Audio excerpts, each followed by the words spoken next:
This is Getting Past Subtitles. My name is Sean Peel. And I'm DK Lee. And welcome to the conclusion of our gambling question mark? This one slash games. It's kind of off the mark. You're off the mark. Wonder who picked this one. This is exactly part of the series. This is why I said slash games. It would have been nice if there was at least two movies. I mean, the last one was like a little, like it was more of a game movie than it was a gambling movie. I guess so. That's true. I mean, they gambled their lives, right? That's true. But it wasn't like... Well, there's no money involved in this one. Right. Well, I kind of, but it's like pretense. Like, you know, he's a pro player. Obviously, he gets paid to play. But, I mean, they're not gambling. It's not gambling that money, though. They're gambling their titles. Their dignity. Their pride. Their ability. Their honor for their country. But yes, we watched this week. March comes in like a lion. Part 1. There are 2 parts. This movie came out in 2017. Both did actually. One came out in March and the other one came out in April. I would say just watch both. Like set aside an entire day. Yeah. And like watch both because part 2 isn't like a sequel and like how you would think. Both of these movies are really... It's kind of connected. Yeah. But it's kind of like if you watch Rurouni Kenshin, where it's like a final and the beginning is kind of like a 2-parter kind of thing. I guess, but like even those aren't like seamless like this is, you know? Yeah. But I mean in the same vein that it came out in the same right. year. Yeah. It's also part of the same arc. So sure. It is it's not seamless in this. I feel like this movie has less of a tied arc within the one movie. Right. Whereas I feel like in Rurouni Kenshin there is more of a tie-in at the end of the first movie. So it's kind of complete as its own. Sure. Yeah. This one, it kind of feels like you really do have to watch the next one. It's like you finish an episode and you're like, and I gotta go to episode like 3 or 4 or something. You know. Yeah. They kind of made it where it's like, even though it's 2 movies, it probably would have been better if you just broke it down into an episodic series. In that way, because it piggybacks into like this full kind of. I feel like Japanese movies are the only movies that do that. I guess they release like back-to-back movies of the same thing and kind of it's just like put it together. Yeah, I don't know any other like American production that has done that. Even like, you know, if you think about Avengers, like Infinity War and then Endgame, like those are definitely kind of separate pieces, even though they year ties by in. year, you know. It's not in the same year. Right. Yeah, I don't know. It's a Japanese thing. I guess, yeah. It's kind of funny. Yeah. That's a lot of work. Well, I think it's kind of good though in one way. It's like they're not opting to squeeze it in one movie. Right. And they're opting to break it up into, like, they're not afraid to break it up into 2 movies, which I think is a good thing. Yeah. Rather than be like, oh, we just need it to be one, or like we need it to be this like trilogy kind of thing and make it like this expansive thing. So it's a lot of faith too in like the work, like to be able to do it in 2 parts and like, let's just do it this one and like we'll see how the reception is and then we'll come back and do the other one next year if it's. But it's like in a month too. It's not even like it's not even like a year later. It's like, hey, this just came out and another one's gonna come out again. Right. I forgot what it's called. There's like a term for it because anime does the same thing now, where it's like they'll have. Because if it's like a long running sort of season, they'll have it in sort of 2 arcs per se, or like 2 release periods. So it's like they'll have season. It'll be this like technically it'll be the same season 2. So like it'll be like if it's a 24 episode season, they'll release their first 12 episodes. You know, starting in like whenever they started, like let's say March, you know, and then that'll run for like a couple months for the 12 episodes, and then they'll take like a 2-month break or something, and then they won't release it till like basically the next kind of like season, next half of the year. Right. So like I remember for what was it called? like I got turned into a slime or something. I forgot.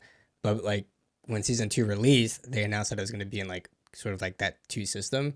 And the first part was released like in winter through spring. And then the second one didn't get it released till by the time summer started in like June, July. Yeah, I actually think that's good in terms of keeping the audience invested throughout the year. As long as the production is finalized, you know, you already have all the 24 episodes. Really, you can really, I mean, if you do it like that way, any time, you would definitely have it done. Like if you know you're gonna release it like a month after, like it's the whole thing's complete. Yeah, exactly. Like releasing it, you know, it's honestly you can do it at any time, and I do think that there is value in keeping the audience interested for a prolonged amount of time. Sure. And if you have a good, like, let's say at the 12th episode, if you have a good like mid-season finale kind of thing. Sure. I think they kind of do that nowadays a lot too, like having that kind of like mid-season thing. Yeah. I know that I think Breaking Bad had one too, I think. But anyways. Yeah, like it's nice because it's like a cliffhanger in the middle, and then you kind of have a little bit of break, and then we'll pick back up. Come back to it strong. Well, Stranger Things season 4 is doing that because they have volume 1, and then they're doing volume 2. I think next month or something. Yeah. So it's like it's all season 4, but they broke it up into 2 parts. Yeah. The thing about Netflix though is like you can binge watch it. Yeah. They have like the platform to do it. It kind of defeats the purpose though. You know what I mean? You're not. I guess you're not really keeping the audience invested for a prolonged amount of time if they can just binge it all. You know what I mean? Well, I mean, like, they're doing a little bit of it now, breaking up into 2. They're like, right. You can watch all of part 1 as fast or as slow as you want, but you're not going to get the conclusive. Right. As much as I love binge watching things, because I do like watching things as a cohesive whole. I think it kind of like ruins the flow if you kind of watch it weekly.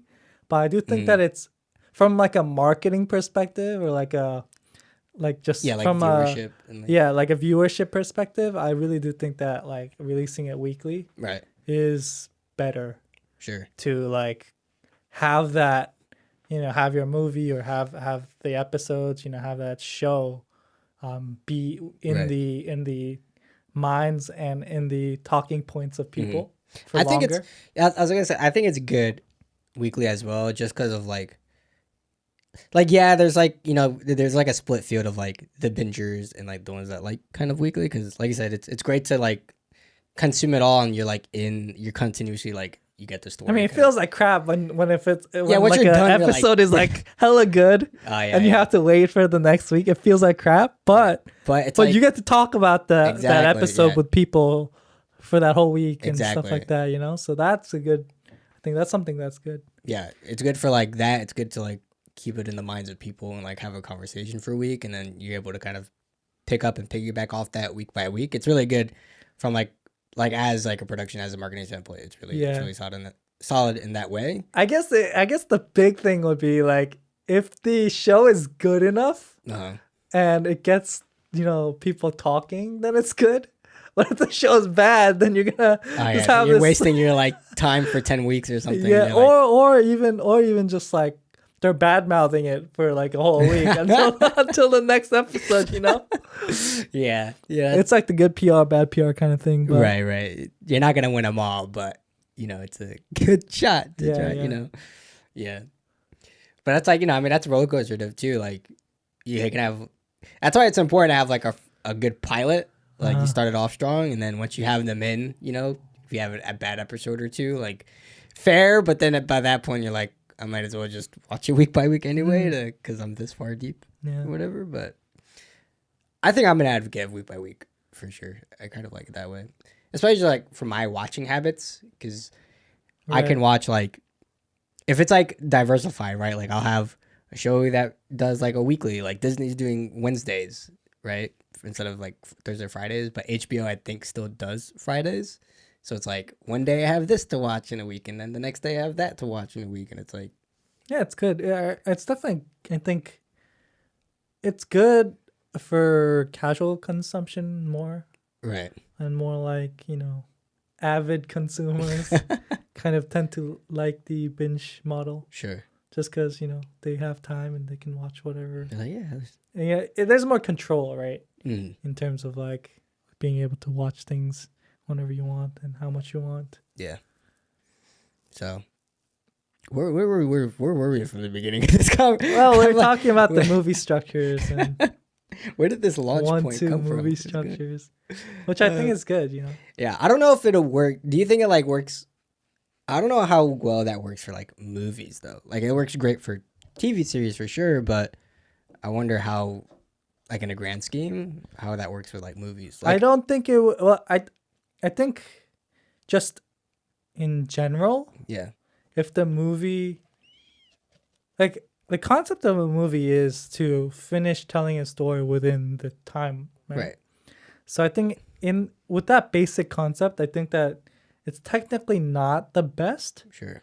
But if you already have in mind like a 2-act structure, yeah, or like a 2-movie structure, then I think and you're building around that, it won't be as, I don't think there's going to be too much downsides to it. Sure. But there is that, like we talked about, there is that possibility that if your first movie sucks, then like your second movie is probably screwed as well, Right. Because people are not willing to invest 2 hours of their time usually to go to a movie theater to watch something. Yeah. I don't think that really, I think like explicitly for like the theater experience, I don't think it works well to do something like that, to release a unless movie. it's really good. Right? Yeah. Like unless like it really captures people. Right. Unless it was like, say Avengers did it that way, like, oh, for sure, people are going to go, But if it's like for anything else, like for this movie or whatever, like it's like too soon. If it just feels like too, like one, nobody's really going to the theater anymore as it is. And it feels too soon to kind of like, oh, I'm going to go see this month and then that's this month or whatever. It feels better like if it's a home release thing or if it's like going straight to streaming to VOD or something, you have the platform to kind of experiment doing it that way. Yeah. But yeah, definitely for the theater. I wonder if there's like a cash grab element to it as well, which is like make double off sure. the movie kind of thing. You have like double premiere weekends kind of vibes to it. Yeah, like 2 movies, Yeah. No, that's that could definitely be kind of seen that way as well. But yeah, that's an interesting conversation. Yeah, because it's also another thing if it is that interconnected within the 2 movies, it's gonna be awkward to watch the second movie, right? Without having watched the first. Yeah. Especially for this because it's like right. Yeah. They're basically one. So. Yep. Yeah. Anyways, marching like a lion. Enough about like the the way Japan does their movie release schedules. The actual movie that we saw, yeah, but like I said before, I definitely say like watch both just to kind of get that experience. And for me, I think this is a really great film actually, and I think the story from like both parts is really really good. But we'll be talking about part 1, and I really enjoyed it. Again, this is actually not my first time watching it. It's been a while. I think this is actually my second time seeing it, but I definitely liked it and kind of remembered why I liked it. When it's like going back to movies that you rewatch again, particularly if you thought that they were really good movies. For me, it's like A, like, do I still think that way? Does it hold up? And B, like, what do I kind of rediscover or newly discover that adds to that feeling? And I think that overall, watching this, there were kind of like a number of things that I really liked that reaffirmed why I really like this movie. And just like the story, and even just we could talk about like the adaptation conversation again, but I think this is like maybe the best example of like doing an adaptation really well in terms of just like it feels like standalone. You don't really have to tie it to being like an anime, but we can get into that later. What were your kind of impressions from watching this? It actually reminded me a lot of a manga that I used to read way back called Hikaru no Go, It's about Go. Right. And yeah, I mean, there's very similar vibes to it. It's like this kid who, well, in this case, the guy is actually already pretty good in this movie. Yep. But in the manga that I read, Hikaru is the main character. He kind of like is just happens to stumble upon Go, and then his grandfather used to play Go or whatever. Yeah. He had this Go like the board, and living in the board was this like this spirit from way back when who was a master of Go, and he kind of is part of Hikaru now, and he starts like learning from the spirit, and the spirit also plays for him, and like that's how he kind of goes into that world. That's cheating. This is straight up cheating. It is cheating, but like there's it's very like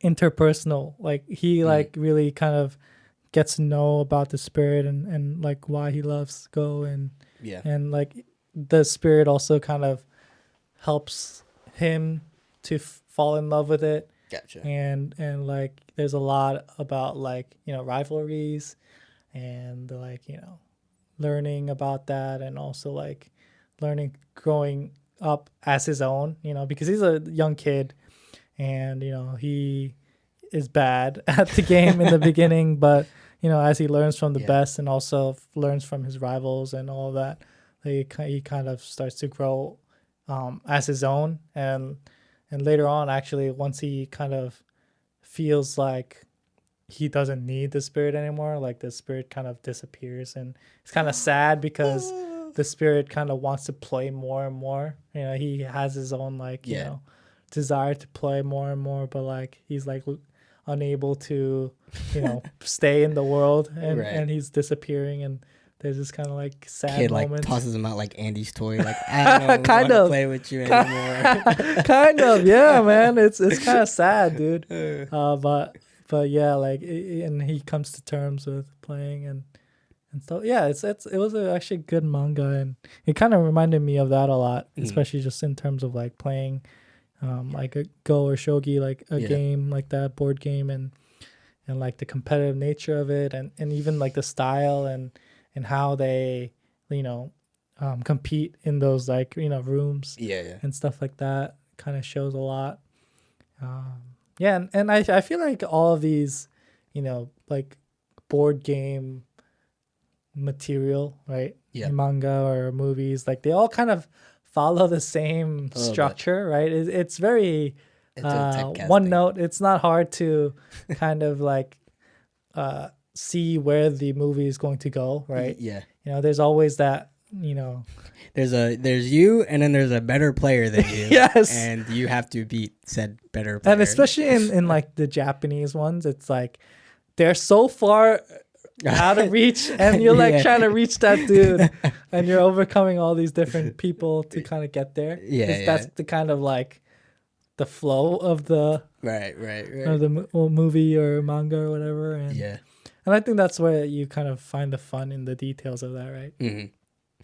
Yeah, this one definitely kind of follows that trajectory.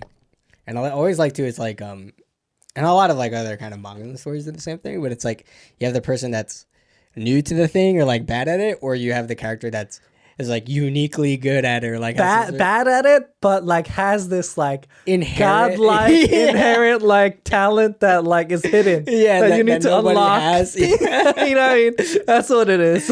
And he just like loses and gets like beaten up over and over again. But all then, of his like, opponents are like, but then there's like that one little thing that like that the opponents notice, and he's like, they're like, what I can't believe he knows heck? that. How is he able to do that? I did not think of that. Yeah. If he did this, then he would have completely beat me, all of that stuff. It's like you're always this close, but you never like finish the job. And in this movie too, they do the exact same thing. You're right. Like, it's right there. He's like so close, and then that one misstep loses it all. So yeah, I mean, it's all very typical, I think, Sure. But nonetheless, I think there is a kind of like fun in that seeing an underdog kind of come into his own and Right. Yeah. and overcome obstacles, and seeing the persistence and the ingenuity and like Right. the passion to keep on going and practicing their craft. Right. Yeah, I think for like this particular movie, I mean this particular story, so the main character's name is Rei Kiriyama, and he's interesting that like, you know, Shogi is all that he has, right? But I feel like the motivation that for him to like beat the better opponent or like become better at Shogi isn't necessarily like the game itself. I think that I really like the main thing that I liked about the story was like kind of everything around it, and that like what really pushed him to be better was sort of like the people within his lives, or like, you know, the foster family and the thing with Kyoko, who's like his foster sister per se, and like all those things kind of like push him to be better at shogi. But he's not like the typical like shonen character that's like, I'm gonna be godlike at this game. You know, he's a very insecure, introverted character, but it's like shogi's kind of like all that he can do and know. But it's interesting that like him being sort of kind of a passive character, and then like why he does things, I think kind of separates you know, his underdog story from some of the other ones as well. Yeah. I you know, we made this series as like a game or like a gambling series. I feel like this movie was a very family drama-ish. Yeah. I was gonna say that too. I was like, this movie is like not so much about shogi as it is like a person Kiriyama's like with like the people around him. Yeah. It's just like Kiriyama's like, it's a character movie for all intents and purposes. Yeah. And that other family with the sisters. Yeah. They're kind of weird too. The Goto family. They come out of nowhere. No, it's just like the sisters. Yeah, the sister Akari and their sisters. Yeah. She literally just sees him like on the street somewhere and picks him up and like brings her to her house. I'm like, it's what? A stray human. Yeah. I will feed you. That's yeah. There's I think like I'll talk about that too. Like that's kind of I just started the manga. I feel like that's the manga aspect. Yeah, it kind of is. As good I think of this movie is like as does like telling a story for like as a film. I mean, there are still some things that can't get away from like you know, drawing from the manga, and then that just seem like anime-ish. I actually think that the way they set introducing that family and like how it kind of flows is good for like in the film and like as a narrative. In the manga, there's no setup. Like it's just like he's already been like adopted by the family in chapter 1. No, what? Yeah, he's like already part of it.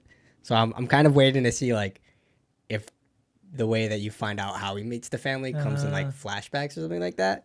But in the movie, it's like you don't know them till a particular scene, and then there's a reason why he gets connected with that family. Which I was like, that's why I was reading the manga. I was like, that's great, because like if you just introduced the family from the get go, we'd be like, it's so weird though. Even how they introduced it in the movie, it's like the odds of that happening. They're nice people. I don't know. They're way nice. They're like unhumanely. It's like we adopt cats and drunks. Human beings. Yeah, drunk human beings. And drunks. And who do you know? Like you don't even know who that person is or what he'll do. Even some characters like Nikaido is very over the top, you know, and like some character designs. They're like actually really well, almost 1-for-1 to the manga, which I'm surprised. Like Nikaido is pretty close, but Tatsuyuki, who's like the Bob guy with the glasses, who's like the senpai, he looks exactly like he's drawn. But like even that, like who do you know looks like that? Yeah, for real, you know. So there are some aspects that kind of are like, all right, this feels a little not tradition, you know, like not grounded per se, but overall I think it does pretty well. I feel like some things too you can write off as like it being a Japanese film, because even in the like any other movie there's a lot of wild characters and personas and things like that, you know. But overall pretty good. Just to knock out some things, so this movie was directed by Keishi Ohtomo, who you will probably remember from the Rurouni Kenshin series. This is the man that we've been looking for, apparently. This is the guy to adapt things. He has not missed a beat thus far. So we're going to talk about the movie is based off of a manga of the same name that came out in 2007. It is written and illustrated by Chika Umino. There's a total of like 192 chapters. And to this day, they're actually still combining it into volumes. There's like 16 so far. They'll probably have like 17 because there's not a lot of chapters left. The manga actually got adapted into an anime, which is on Netflix right now, with 2 seasons, each with 22 episodes each. And pretty much after that, there's actually another movie made in 1992, also called March Comes In Like a Lion, but has no connection to this series. I actually saw a little bit of it. Oh, did you? Yeah. Is it kind of good? What do you think? I mean, I didn't watch enough for me to like evaluate it, but did it look interesting enough to like? It looked kind of interesting. Bookmark this for later. There's like some girl, and that was about all I knew. Some girl, and that's as far as I got. Okay. I like flipped through it a little bit. I'm like, huh. Is this the right But one? it's very it's kind of like very old schoolish looking. Sure. Because 91. Yeah, it's a little dated. Yeah, dated. A little dated. Yep. The author knows about it, and kind of found it a little interesting, but I don't think she really took much from that except for like the title. But so like March Comes In Like a Lion is actually based off of a British proverb called March Comes In Like a Lion and Goes Out Like a Lamb. And then the part 2 of this movie is called Goes Out Like a Lamb. March Goes Out Like a Lamb. So little tidbits there, but overall pretty good story. And some sad news though.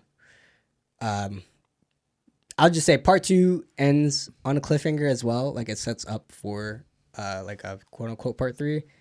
But I don't think we're getting a part 3, guys. It's a little unfortunate. I've been waiting for it for many years now. So that's really why I'm finishing the manga, because I'm like, I gotta wrap this story up in my mind. Like I gotta know. But yeah. So quickly, it is about this guy, right? Rei Kiriyama, who's a young prodigy at Shogi, which is basically Japanese chess, that's a good way of saying it. So the way that the rankings work in Japan is by like dan, and dan is basically like the ranking for like masters. And so he's a 5th dan, so he's pretty high up for his age. I think he's like 15 or 16 or something. Yeah, he's like young. In high school, right? Yep. So his parents, his whole family, he had like a parent and a sister who passed away in a car accident, I believe, when he was like really young. And his father's best friend, Masachika Koda, pretty much adopted him. And Koda is a prominent shogi player as well. And then he teaches Kiriyama how to play shogi with his young age, along with his kids, Kyoko and Ayumu, right, which was the brother. Yep. But Kiriyama causes some friction in the family, you can say. And basically, Kyoko hates his guts. Oh, they're all jealous of him because he's better at shogi than them. He ends up getting pretty good at shogi, and he beats all of them. And then come like later on, when they're around like closer to present time, when he's in high school, the dad basically like bars them from becoming shogi pros, his 2 kids. And like Kyoko and Ayumu, like that's kind of like that's all that they know. Like he's like boot camps his kids to play shogi. But since they can't be Kiriyama, he basically is like, you guys can't play because you're not going to beat Kiriyama, so what's the point? Like, I'm just going to put all my eggs in Kiriyama, essentially. And then Kyoko threatens to, like, leave the house, but Kiriyama vouches to leave in her stead. I don't know my English, man. My English is like my third Steed language. is like a horse. Yeah. Pony? What? So he ends up leaving the house and moves out on his own into an apartment while still attending high school. And so like into the present day, he basically continues to play shogi, and the movie pretty much starts off with Kiriyama playing Koda, his foster dad, in a like I don't know really placements, but it's kind of like it's like some tournament. I just don't remember like what tournament it was exactly, but basically he beats him to continue on, and it kind of like leaves a little bit of a bad taste, a little bit. It's a really like he feels guilty that he beat his foster dad. I guess. Yeah. Well, he's like moved past, I guess, right? Like after, because like you'll learn like what's with the family and everything. It's like now that he's in this like new point, and he's like, I guess, like really separated from the family at that point, you can say. Well, at the same time, there's a guy named Goto who is a 8th dan. Kudan. Right? 9. 9? Yeah. He's above. Yeah. Oh, okay. And so he's Shimada is 8th. Is 8th. Yeah. Okay, I thought they were the same rank. So Goto's a 9 dan. They're both in A rank. But it's different dans. Yeah. Oh, okay. So Goto's an 8 dan who's a 9th rank. And he's playing a title match against Toji Soya, who's the #1 shogi player in Japan, essentially, who reigns for like 10 years. Yeah. And Goto ends up losing that match, while Rei wins his. And so pretty much like as the story goes, you kind of find out more about the family, and about Rei's playing shogi, and you meet some of like his friends and like his teachers. There's a guy named Nikaido who's like his best friend / rival, right? Who's not as good as him, but wants to like, he's always like, I'm gonna beat you one day, you know? And pretty much like the plot kind of goes that Rei participates in like the newcomers championship, him and Nikaido, and basically that is to become the #1 newcomer. It's like, what is it? It's like the Lion King, or the King, the newcomer king, I think is like the title for it, essentially. And they're like, there's one guy who's like been the reigning newcomer king for a while. So basically they're going up through the ladder throughout the movie, and at the same time, so there's like this like family drama thing, mainly between Rei and Kyoko, his like foster sister, and Kyoko also has some like scandalous things with her because she's dating, quote unquote, Goto, who's also married, and I guess she also abandoned the house at the same time. It's a terrible family. It's a whole thing, right? And the younger brother's out of the picture. Yeah, Ayumu is like, you see him in flashbacks, and then you're like, who was that guy? Huh? So Rei like basically gets in between Kyoko and Goto's relationship. Pretty much like telling Kyoko like, stop being bad, go back to your father and your family. It basically challenges Goto, and then like there's like, well, if I beat you in the upcoming tournament, because he's seeded to play him in like a few matches if he continues on to like I guess like the grander kind of finalist tournament, essentially.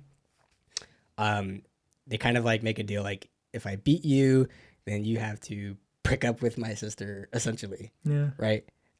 But what he doesn't realize is, so he puts all of his energy into studying Goto's play to beat him, but he totally forgets about the match that he has before that, which is against another A-rank player, which is Shimada, who's an 8th dan. And he pretty much underestimates that match and loses pretty badly. And that pretty much cuts him out of the seating to play Goto. So he kind of like falls short before you can even get there. He's like, meh, kind of, right? And then that pretty much puts Shimada up to play. He plays Goto, actually, right? Yeah, so he plays Goto into the next rank, and then they have a really tough match. And then Shimada ends up winning. Yeah. And then Shimada plays Toji after that. But before that, Kiriyama actually becomes like his disciple. He becomes a student. He becomes part of like Shimada's study group. And so he kind of like, they become like a teacher-student kind of relationship after that. And then after the Goto match, Shimada goes to play Toji Soya after that. And then he ends up losing that as well. So Toji's still the king. The movie ends with that match.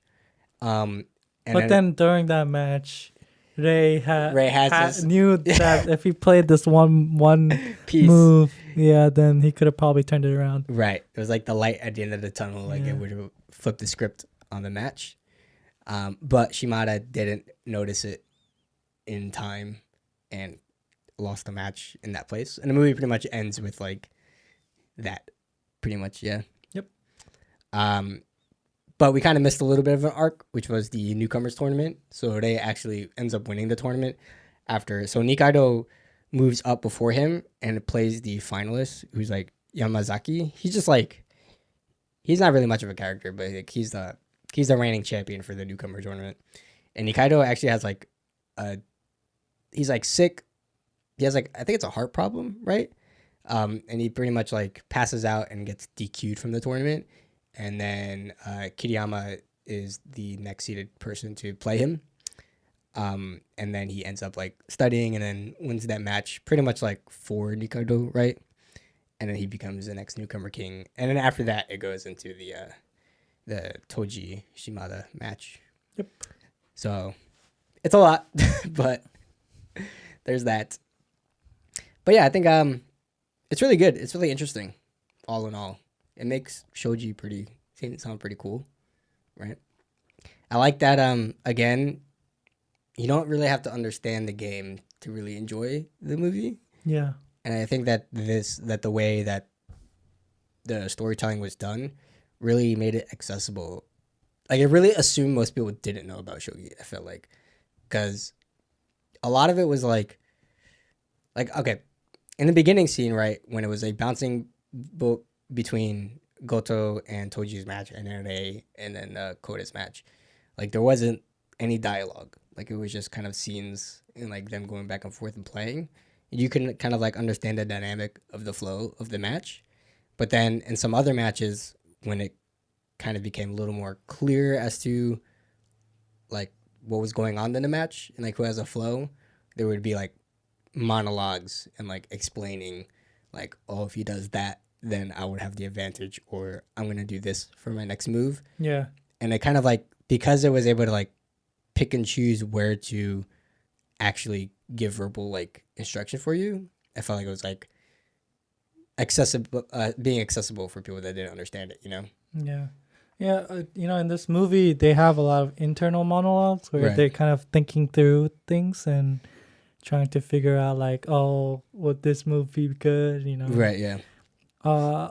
Which I think works for this kind of like board game kind of things. But like the movie we watched before, right? Before this one, Kaiji. Yeah. That one, they had a lot of like external dialogue and talking, right? Yeah, yeah. Like talking things through outwardly. Uh-huh. And I feel like that did not work that well. So I think the kind of differences in like what they're doing and how they're representing it in through the movie. Right. I think that this movie did pretty good in terms of like showing us the internal like thoughts of the characters and how they are processing the moments and the game and stuff like that. Right. Which I think it does. There's a lot of, obviously in mangas and stuff like that, there's a lot of that. Oh yeah. And I think that this movie did it well, and not too excessively, but also like just enough so that the audience can also understand what's happening. Right. I think the fun part about like these kind of mangas and movies is kind of like getting into the mind of the character and that moment where like, it's creating that tension within the game and having the audience like feel that same tension at the same time, right? Yeah. And I think that's the hard part about these kinds of things. Like even in the other movies we watch, like Tacha or like in God of Gamblers, it was kind of hard to like really figure out like the tension of the game, right? Or like you can you understand the flow of what's happening, yeah, but you don't if you don't really know like the game itself, it's a lot harder to get the understanding of like, oh, like why is it at this moment very like, why are they like all of a sudden like changing, or like is there why is there this like big big flip, right? Like big change of events that like changed the whole dynamic of the game. And I think that in this movie that we watched today, there is a lot of that explained beforehand, or like it's kind of, you can kind of tell through the characters and how they're like going about it through their emotions. And so I think it did a pretty good job at that. Yeah, I think like the movie gets a lot of praise for like just simply showing and not telling a lot too. Like a lot of it in the middle of the match is seeing their facial expressions, and they're really like showing like what their state is, or like particularly Shimada, right? Yeah. Who's like, he gets stomach aches when he plays, and is like the game gets really close, or like he's struggling, or it's basically if it's like a really fierce battle, right? You physically see that on him, and it comes across really clear, like what obviously he's feeling and like how intense the game is, and like that is really kind of set, I think, for everybody else in the movie. Like the camera really just focuses on the facial expressions of these characters, and like they really like show whether they're like winning or losing, and like how bad it is. So it's just like I always understood like the dynamics of the match that was going on every time, and like the parts that we had those internal monologues and internal kind of explanations were really like nicely placed. Kind of they do a lot of the side characters kind of talking. Like they do kind of the dialogue part, right? Like they're watching the game. Yeah. And like they're the ones kind of commenting on like Ray, like don't be stupid, like be defensive, like play, like cherish your shogi pieces or whatever. They do a lot of that, which I feel like it's kind of cheesy, but like they do that for everything. Like all movies do that, I feel like, to a certain extent. For like things like this, and Ray has his own like band of cheerleaders in the Akari and her family when they watch and all of that, right? Kind of add to that thing. It's so typical like of these kinds of movies. I feel like it's done tastefully though, in my opinion. Here, even with like the Shimada and Toji match, right? Like there's like a literal scene set up where he's like, Ude's a commentator with some other guy, and they're like actually commentating the actual match, and he's like, everybody's going home because the game is lost. He's like, no, wait, he can still win. The board's alive. The board's alive. He's just like tap, and then like runs off into the thing. But I mean, it's funny that like, I mean, Shimada is such an excessive character. Even I really like Shimada as a character, but it's funny that he gets stomach aches when he just like has to take a mad dump every time he plays. It's like, or like the scene where I think like Shimada and Goto's match is really cool. It's a really highlight of the movie, and they're like, so Shimada's the player that plays the long game essentially, right? Because he's they kind of explains that. In a game of like Shogi where you kind of attack the pieces, Shimada basically just does the opposite, right? He like bets to be attacked. Well, he plays not to lose. Instead, he plays to win. right. And so like he like draws out games for a while, and then playing with Goto, they take like a mid snack break, and they're just like looking at each other like a stare down and eating the same snacks. It's pretty funny. Yeah. It's pretty intense. I feel like the first half of the movie was less about Shogi. Okay. And then the later half kind of went all into Shogi. Yeah. Yeah, that's true. It's just kind of interesting in the way that they structured that. A lot of the first half was about the family drama and and him, meeting the new, I guess they are family, right? The new, I guess, yeah. Friends, let's just call it that. Then other new adoptees, Oh.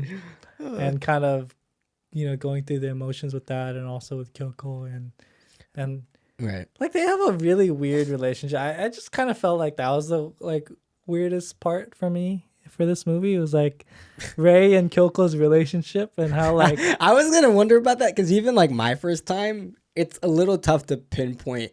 Like once the movie starts explaining everything, you're like, I kind of get it. Like I understand like the I guess the general idea of it, right? Like they're just kind of trying to come to terms with each other and like yeah, as brothers and sisters or whatever. But I just feel like it was so like it's weird. It's weird, like the actual dynamic of them. Yeah, is like, their dynamic is weird. I feel like like right. She like hates him, but is kind of like not hating on him, and comes over to the house and like just chills and and like steals his food. And that's some anime shit right there. That's what I like. Exactly. It's like, it's a lot of like beating around the bush. Let's just say, and not getting to the straight. Right.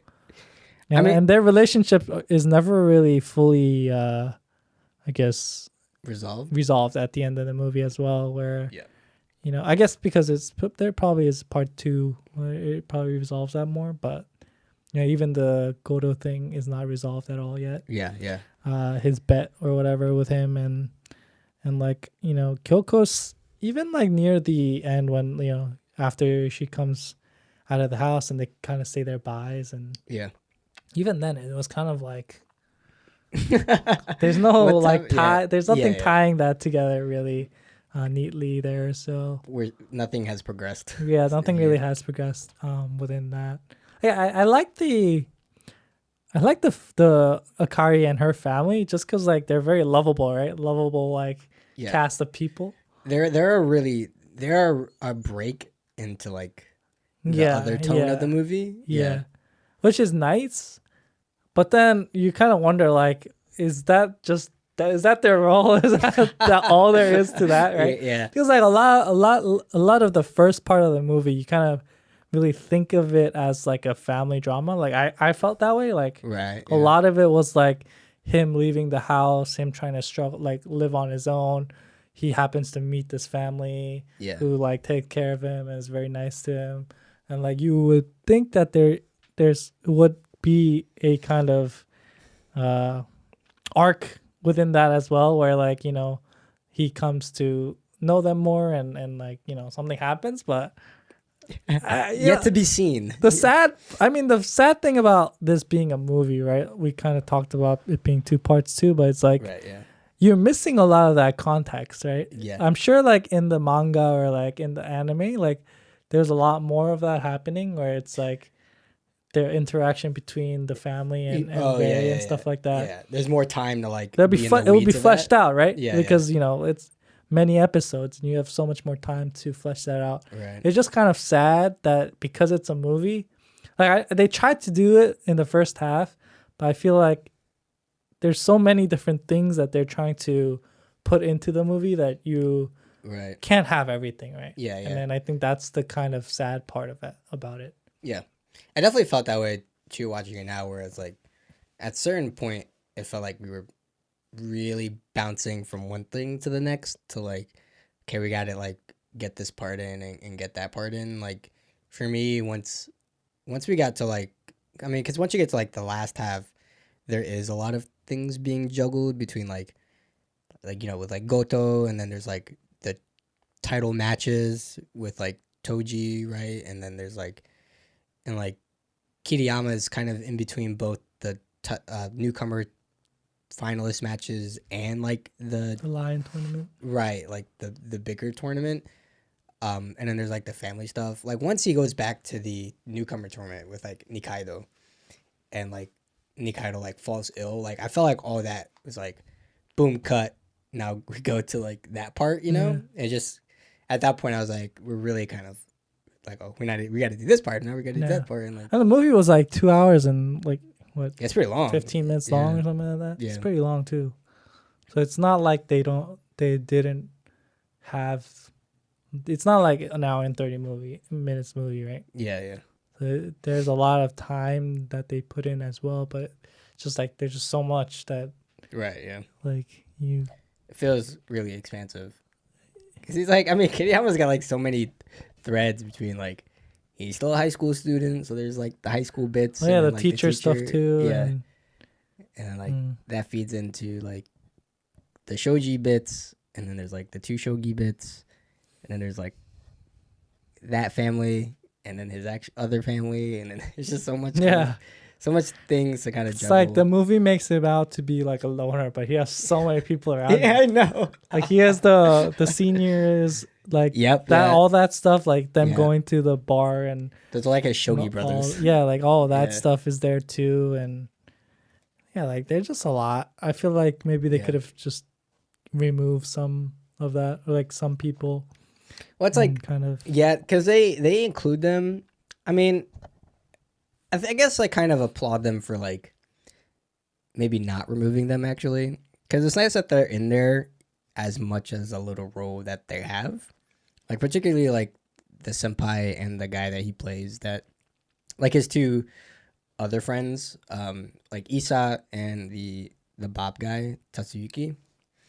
Like even Isa was like came out of nowhere a little bit because he's playing like the regular matches, right? So like he beats Koda, the foster dad, and then he plays a couple of other people, and then he plays like Isa, who like he loses. I like how it's like he's like confident, and then it cuts and he's like having a mental breakdown in the next scene, and he's like, "No, you have to treat me." He's like, yeah, what? but like there's even like that bit where it's he versus that like father of a daughter, that too, and the Christmas present stuff. Yeah.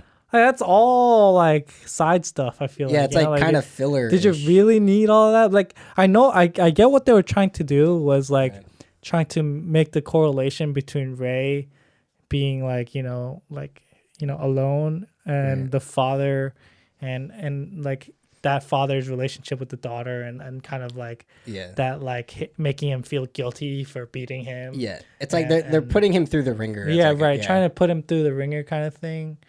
But I don't know if it worked that well. You know what I mean? Like, sure. Especially when he goes and starts like screaming at the wind, and you're just kind of like, leave him be. He's having a moment. Lee. You know, like all of that. I feel like there was enough within the family drama aspect of it, where like dealing with his own family and with his sister and stuff, that they could have kind of focused on that more and still have had the same effect, maybe, but I don't know. That's just my own rambling. Kyoko's a jerk. Kyoko? That's what I got out of that. Kyoko, yeah, she's kind of weird. She just smacks him. Set him up for failure in every department. Yeah, she's the one that made him feel guilty in the first place, right? Right. It's like, okay, why are you even here? Just go do your own thing. Why are you coming into my house and like... You wrote me off, and now you're gonna show up at my door? Yeah. I don't understand you. I don't understand you at all. Yeah, their whole dynamic is like just a little odd. The whole bit thing. Yeah. Yeah, I don't know. That's why I gotta like watch the second part, because I really like forget like how it kind of ties up. Like, I know the Goto bit a little bit, but I forgot, like, how that part of the family kind of progresses a little bit. But yeah. Anyway, any other interesting bits? Any other particular scenes? Nothing crazy coming to mind. I like, I think I don't know if like characters. Actually, like almost every character in this movie, surprising enough. I think everybody is interesting in my eyes. Are they though? They kind of are. Are they? As little seen as some people get, I think they all kind of stand out. Are they though? Like, I think the kid is adorable. Momo? Yeah. Momo And she's like, when she's like, stop being mean today. Oh yeah. Yeah, the little This kid. little brat screaming at me. Dang. I feel like they could have done a lot with the new family, like Momo and Right. Hinata and Akari and their loss, and kind of having that as part of Rei's, family loss and stuff like that, and kind of connecting that more. 'Cause they tried to do that a bit in the beginning when, I think Hinata like runs away and cries, and they kind of have that little moment, but I feel like they could have developed that more. And I don't know why. I mean, because it's a manga, right? Because I'm sure they have it, but if they incorporate him into the family more later on, I'm sure maybe they do that in the manga, but well, I mean, I'll let you know. You'll let me know as I read it. Happens or not. But yeah, I mean, that's why too. Like, I gotta see the second part of the movie. Cause that's what I'm saying. Like, it kind of. That's the thing about these things. Like, if you make it into a movie like this, you're losing out on so much of the other bits. Yeah. Like, but it's also part of it in that way. Right. Yeah. I mean, the way the movie ends, it's like we don't know anything. Like, there's still like the Goto thing, which is really like the more prominent kind of like end game. And Toji is just kind of like the real far distance dude. That's like arc 3 kind of bit. You know what I mean? That's like final. That's the arc. finale. That's like the last boss you gotta overcome, man. But it's like you still got to do like the floor 1 boss. Yeah, like which is Goto is like the season finale boss. Right. Yes. Yeah. And then they set up for like season 2. Yeah. Toji. Yeah. Exactly. But he still hasn't even beat Shimada yet, which is who's the rank below Goto. Right. Right. Well, I don't know if anymore because then he beat Goto, but there's still that bit. There's still like the Nikaido rivalry. Obviously, there's everything with the family. Obviously, like all of it is just undone. Still, nothing really gets resolved. Yeah, we're just like he's becoming a better shogi player, but can't beat anybody yet. So, but yeah, I think really good movie. At the end of the day, in my book. Again, I just watch both. No, definitely you should watch both. Are you gonna go watch both after this? You're just gonna maybe just straight to straight to see it. Yeah, I gotta watch it again because I figure I really need to remember like what they do, kind of wrap up, or if they wrap up anything. Because I know that they kind of allude to more, though. You kind of got to go to the original work to see that. Yeah, but yeah. That's one thing I guess bad about the 2 movie system is I think for this movie at least, they came to it with the assumption that they'll just have to watch the second movie to understand the whole arc. Right. Whereas, like, for example, we talked about Rurouni Kenshin. The movie, the beginning and the final or whatever, the movie itself has a full arc, I feel like, in those 2 movies. Yeah. So it's a lot more self-contained, which makes for a better movie. Yeah. I mean, even in the other ones, like not even like the beginning and the end, but in the other ones that they kind of maybe less for 2 and 3 because they both go with the. I forget who that bad guy was, but the guy with bandages. Yeah. But like, I mean, even that kind of wraps up a little bit in like the first part versus the second. But here it's like they made a 6-hour movie and then just was like, we'll cut it here, and then we'll just make them into 2 different things, right? Which you have to watch it together at that point because it's not. Because like. I mean, I'm coming at it from like just the casual viewer's perspective, right? Like casual. Right. Like imagine if I went to a movie, I'm like, oh, let me see what this is like. Go into the movie, and I watch the movie. Would I feel satisfied at the end of the movie having watched the whole, just one part of the movie? You wouldn't. That's why you would have to go back next month. And I'll be like, nah, never mind. I'll spend my time watching something else. Well, I don't think good enough. I don't think it was gripping enough in that way. Oh, okay. You know what I mean? Like, I don't think it was like, oh man, like I really can't imagine. Like, I can't wait to see what's gonna happen next. You know? I mean, this is like a very, like, I don't know. I can't speak for like in Japan how big this story was, but like it doesn't really feel like it's no Dragon Ball Z or like Naruto or like it's not. It's not like this huge headlining thing. It's not like next time on Dragon Ball Z. It's not like that, right? I don't know if it has as much of a following in like the original story as to like draw enough to kind of warrant that interest to go back. It's like you said, if you kind of go into it, like it really comes down to the individual person. Like, does this jive with you enough that you're gonna go see it? I think for the most people, I would probably say not. Like you said, it's not like that big or an exciting of a story either. Like it's not an action blockbuster that is splitting in two parts. It's a pretty like low key kind of thing. Yeah, it's about a board game. Well, I mean, I think if the movie had resolved enough things within the first movie, like, because if they had certain, setups and then they resolved it at the end of the movie and kind of had that arc, right. then I think it wouldn't have been as, bad in terms of, just the overall flow of the movie in two parts. If they can do it like, part one can have its own self-contained story and part two can have it. Yeah. And I think it would just be a better way of doing it, Yeah. Even for people who just come in from the beginning or like come in late. Like let's say, for example, they just watched Comes Out Like a Lamb instead of March Like a Lion, right? Because like imagine watching the second part of the movie. You'd be really lost. Yeah, you'd be really lost, right? Like even that is like another hurdle, I feel like. Right. Anyways, it is what it is. It's the price to pay. That's how they decide to do it. Yeah.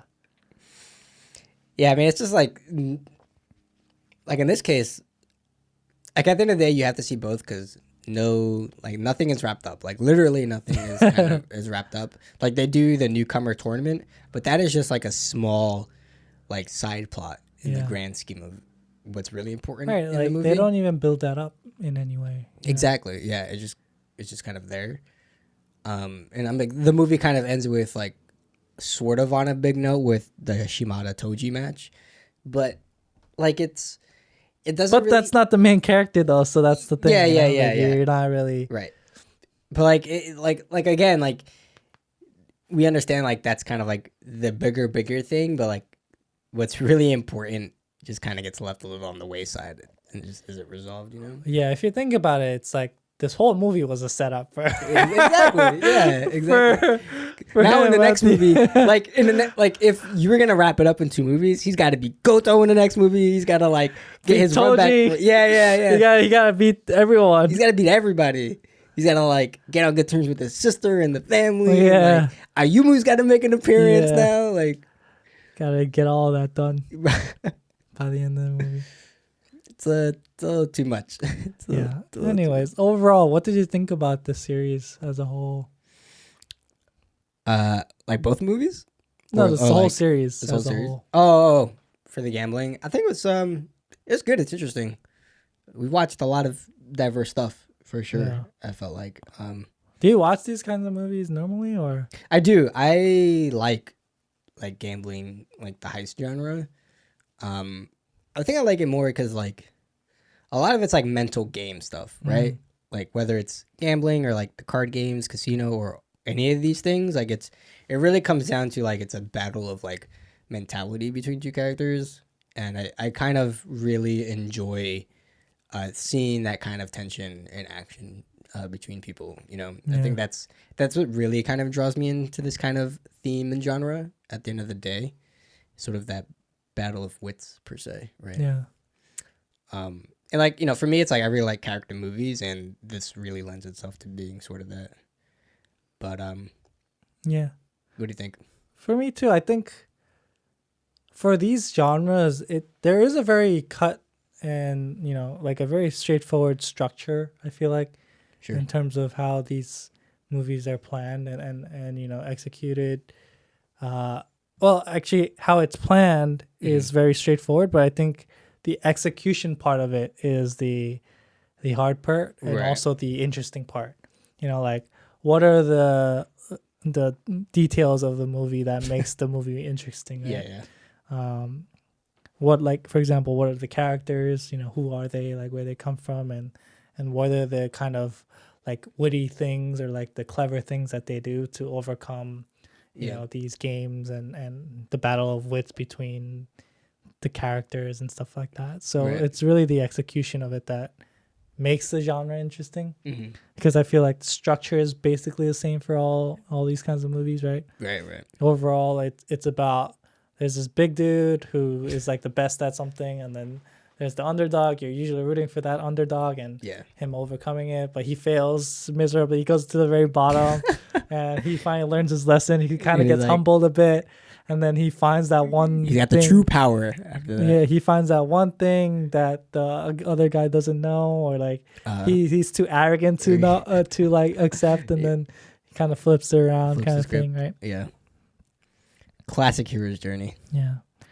So yeah, like it's fun. It's always fun to watch and see how different people have different takes on it. Basically. Yeah, and we watched a lot of movies that was kind of through the era a bit, so it was really interesting to see, like, even in time, like how kind of each period did this kind of genre. With what was the oldest one? Oh, God of Gamblers. Like in the 80s, how it was kind of done, and like all of this was like early 2000s. Like we never really seen.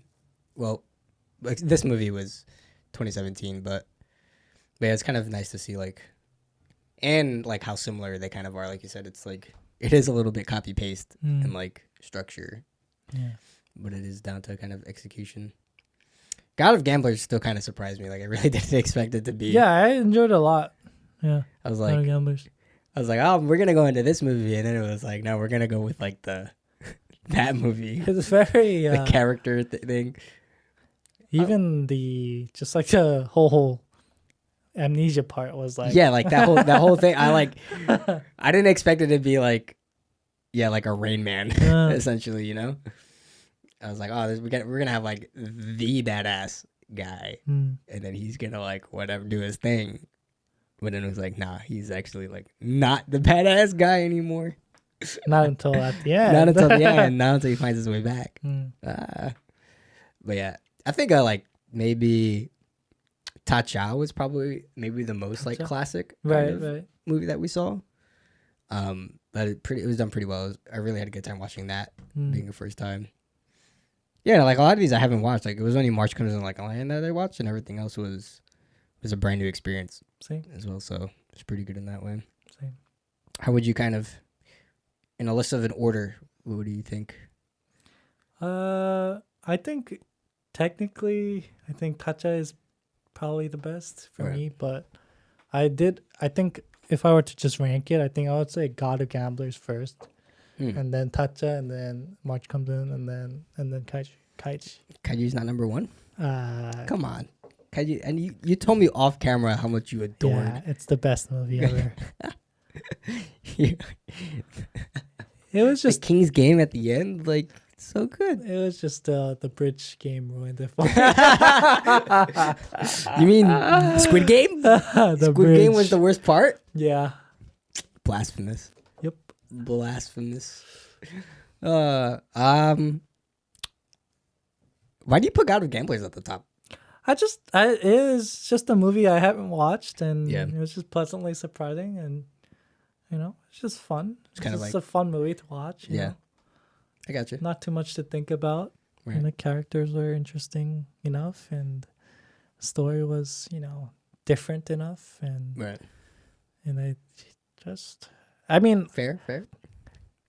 It was pre-2010. Conceptually, I feel like it's very campy in one sense, right?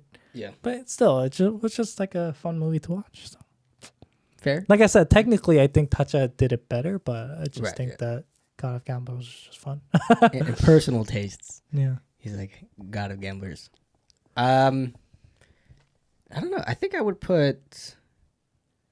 put maybe Tacha first, and then March comes in like a lion, and then God of Gamblers, and then Kaiji last. That's how I would put my Kaiji was your stamp favorite of approval. Don't tell that to the people. You told my secret. I told yours.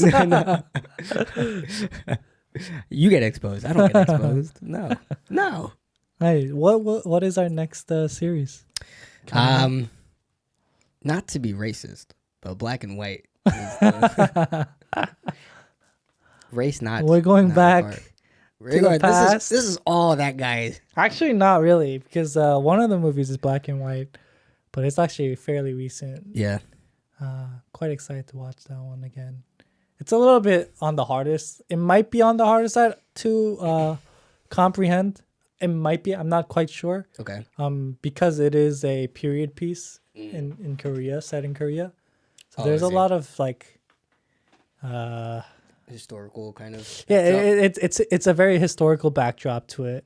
Gotcha. But it deals with certain things that are not that, it's not necessarily historically like, there's not so much historical information that you need to know to watch the movie per se, Right. but the background it has a historical thing to it, so it might be confusing. You're already confusing me. Exactly. What I'm trying to get at is like, I don't know from the perspective of somebody who doesn't know about the story, right? Yeah. How they would perceive it. So it would be kind of cool for me to see your reaction, watch me be and like your dumb understanding on of camera? it. Like, Well, no, I mean, you I'd be might like- understand it completely well. I just don't know if you do or okay, don't. so, yeah. I just don't know, like, if it does a good job of that. Gotcha. Which is why I think it'd be cool to have somebody who's never watched it for one, and also who is not a native speaker and kind of doesn't know the history, all of that. So it'd be kind of fun to see that. I see. But besides that, we have the other movies. You want to just list them? Yeah. So in order of how we're gonna watch it, first is Spring in a Small Town by Hui Mu from 1948. Then it's The Housemaid by Kim Ji-young in 1960, followed by The Book of Fish, which we were talking about, directed by Lee Jung-ik, 2021. And then to finish off, we'll be watching Late Spring by the great and late Yasujiro Ozu from 1949. Man, these are all old, dude. Who picked all these old movies? Get that finger out of my face. Who picked all these old movies, man? Don't let him confuse you guys. I could not have. Well, I picked the one new movie. Did you pick that one? Yeah, and then I had to have picked at least one other movie. And you picked all three, and the rest you just then swept you had to have picked the other two. They're all old, so it has to be you. I didn't pick anything. You probably picked the first two. I honestly don't really remember. I thought I picked The Book of Fish. Nah. Did you even know it existed? There you go. It's called Google. I think I picked Late Spring. I feel like I had that one. You probably did, yeah. I don't know what else I claimed. Yeah. Anyways, I'm excited for this series. Black and Whites. It may not, appease to everybody, but for those who stick around, for you academic heads, for anybody, I mean, like, even give it a try, I would think like the sub genre for this probably would be like life drama ish. Sure. Right. It'd be like Ikiru all over again. Did we watch Ikiru? We did. We did, right? Yeah. Did we? Yeah, we did. I'm confused. No, we did. I watched so many of Kurosawa's films that we did it for the Kurosawa series. Yeah, we did. Yeah. Just there's so many that I've watched recently that it's just like all blending. Yeah, seriously. I mean, what's classic in like black and white movies, right? You got like the husband and the wife or the family, and like the husband has like a mental breakdown of some sort, and like shit goes down, or it's like, and then they like reunite and things like that. So yeah, excited for next series. Pretty good. Again, starting off with Spring in a Small Town from 1948. Yeah, it should be interesting. I'm definitely keeping an open mind. I don't. I really have zero like expectations or like a bar going into this particular series. Yeah. Just because I'm mostly unfamiliar with sort of a lot of dated movies, and like I just like particularly just like Asian kind of classic cinema. I'm very very out of touch with. So like I really have like no pretense going into this kind of world, you know. This would be a good way to kind of go into it, I guess. Yeah, and it's cool. We have, I mean, the big three. There's like the Chinese, there's 2 Koreans, and then the last one is a Japanese film. So get a bit of a taste from the triangle, per se. Yeah. So that'll be that. And another note, what did you guys think of this series? Which one of the 4 was your particular favorite? Yeah. Was it Kaiji? It's okay if it is. It's like they're commenting below and they're like, maybe I shouldn't. I'll just say Tacha. The 5 comments above me said Tacha, so I'm gonna roll with it. But what did we miss? I mean, what other one? You know, this was particularly for this series. You know, we felt like there wasn't a lot of the gambling kind of genre in the Asian cinema space. Yeah. So what other movies have you seen that we didn't watch that maybe we should watch or you thought was well? I would love to kind of see what else part of this genre is out there. So for sure, yeah. But other than that, a quick shout out to our Patreon page. If you want to be a bit of ahead for our Black and White series, starting with the first episode, come and give us a subscribe, as you'll get it a few days earlier before everybody else can see it, as well as some other cool stuff, including a once a month exclusive episode, which we will be announcing soon coming up. So I'm like hoping this movie is still relevant. It kind of is still relevant because it's been in theaters for... No, it is relevant, yeah. Yeah, for sure. So, but other than that, we will see you next week for the new one. Peace. Bye.